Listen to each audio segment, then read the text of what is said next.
नमस्कार। आजाद संवाद मीडिया में आपका स्वागत है। खबरों के विश्लेषण के साथ मैं रमेश पटेल। आज संविधान दिवस के अवसर पर लोकसभा में विपक्ष के नेता राहुल गांधी ने कहा कि डॉक्टर भीमराव अंबेडकर, ज्योतिराव फूले, भगवान बुद्ध और गांधी जी के सामाजिक सशक्तिकरण के विचार संविधान में समाहित है। उन्होंने संविधान को सत्य और अहिंसा का किताब बताया। उन्होंने कहा, मैं आपसे पूछना चाहता हूं कि कहीं सावरकर की आवाज संविधान में है? क्या इसमें कहीं लिखा है हिंसा की जानी चाहिए, लोगों को मारा जाना चाहिए, झूठ का इस्तेमाल कर सरकार चलाई जानी चाहिए? यह सत्य और अहिंसक पुस्तक है। यह भारत का संविधान है। मैं इसको गारंटी देता हूं कि प्रधानमंत्री ने इसे नहीं पढ़ा है। उन्होंने यह किताब पढ़ी होती तो वह नहीं करते जो हर दिन कर रहे हैं। जाति जनगणना के मुद्दे पर कहा कि तेलंगाना में जाति जनगणना की जा रही है। जहां भी हमारी सरकार आएगी हम जाति जनगणना कराएंगे। वे दलितों, पिछड़ों, आदिवासी, गरीब, सामान्य जाति के गरीब लोग तथा अल्पसंख्यक सभी को मिलाकर लाखों हैं। उन्होंने कहा, दलित पिछड़ों की आवाज उठाने पर माइक बंद कर दिया जाता है। इस देश में पिछले 3000 साल से इसी प्रकार से दलितों, पिछड़ों की आवाज कुचलने का काम किया जाता है।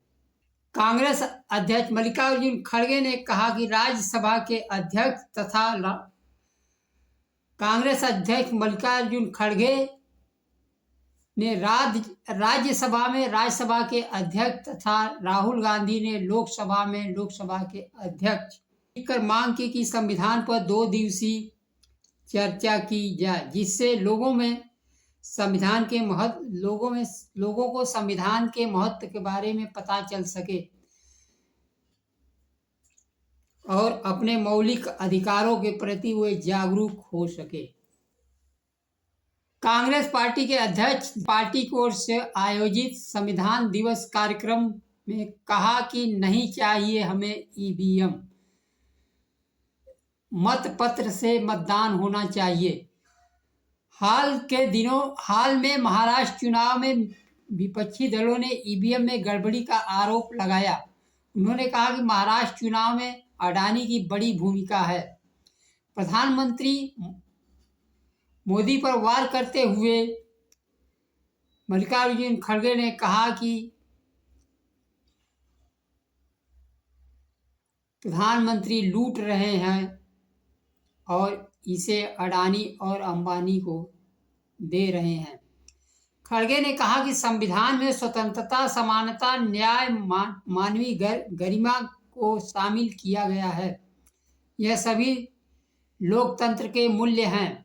उन्होंने कहा कि मोदी जी हमेशा नफरत की बात करते हैं और आरोप हम पर लगाते हैं, जबकि कांग्रेस देश को एक रखने के लिए समान अधिकार देने का संविधान डॉक्टर BR अंबेडकर के नेतृत्व में बनाया। उन्होंने कहा कि भाजपा राज में न बोलने की आज़ादी है, न ही धार्मिक स्वतंत्रता है।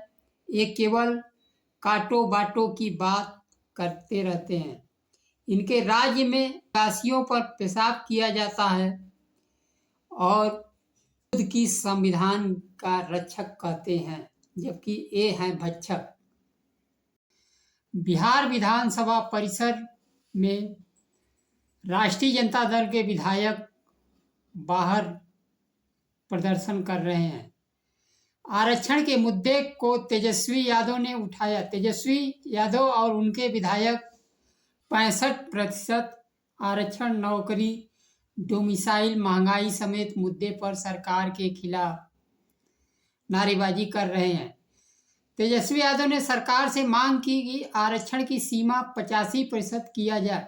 कमेटी पूरे मामले की समीक्षा करे। समीक्षा के तुरंत बाद उस रिपोर्ट के आधार पर मंत्रिमंडल दोबारा आरक्षण का आधार रखा जाए। बिहार मंत्रिमंडल के स्वीकृति के बाद केंद्र सरकार को भेजकर 9वीं अनुसूची में शामिल कराएं। नेता प्रतिपक्ष तेजस्वी यादव ने भारतीय जनता पार्टी पर यह कहते हुए हमला बोला कि इन लोगों ने राज्य के 65% बढ़े आरक्षण को रद्द कराया है। उन्होंने कहा कि महागठबंधन की सरकार में जाति जनगणना हुई, इसके बाद आरक्षण का दायरा 50% से बढ़ाकर 65% किया गया था। पटना उच्च न्यायालय ने आरक्षण को रद्द कर दिया। लोगों को मुख्यमंत्री नीतीश को भी हम लोगों को तथा मुख्यमंत्री नीतीश कुमार को भी शक था कि भारतीय जनता पार्टी के लोग कोर्ट जाकर बढ़े हुए आरक्षण को रद्द कराएंगे और कराया भी। उन्होंने आगे कहा, अब बिहार सरकार बताए कैसे 65% आरक्षण लागू होगा। संविधान के 9वीं अनुसूची में डालने के लिए क्या कोई कदम उठाया जा रहा है? तेजस्वी यादव ने कहा, जब मुख्यमंत्री नीतीश कुमार हमारे साथ थे तो ठीक थे, जब भारतीय जनता पार्टी के साथ जाते हैं तो उधर के हो जाते हैं। उन्होंने कहा, नीतीश कुमार पर संगत का असर पड़ गया है। 65% आरक्षण का प्रस्ताव नीतीश कुमार लाए थे, हम लोग साथ थे, लेकिन मुख्यमंत्री अब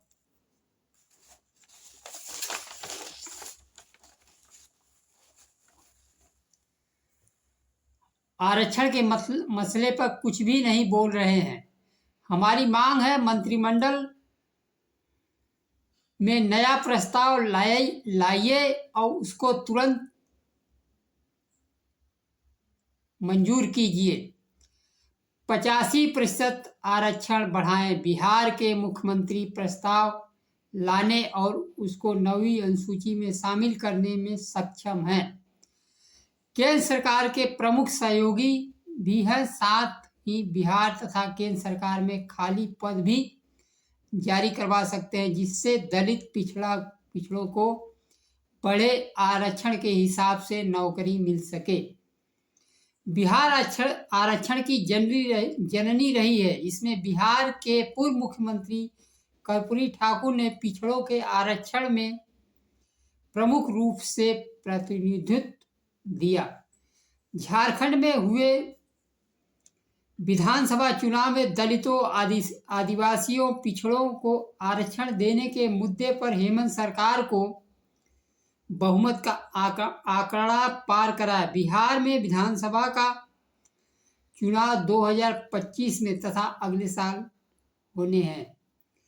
एक तरफ मुख्यमंत्री नीतीश कुमार की पार्टी जेडीयू घोषित कर रही है कि मुसलमानों का मत नहीं मिलता है, या अघोषित रूप से कह रहे हैं कि हमें मुसलमानों का वोट नहीं चाहिए।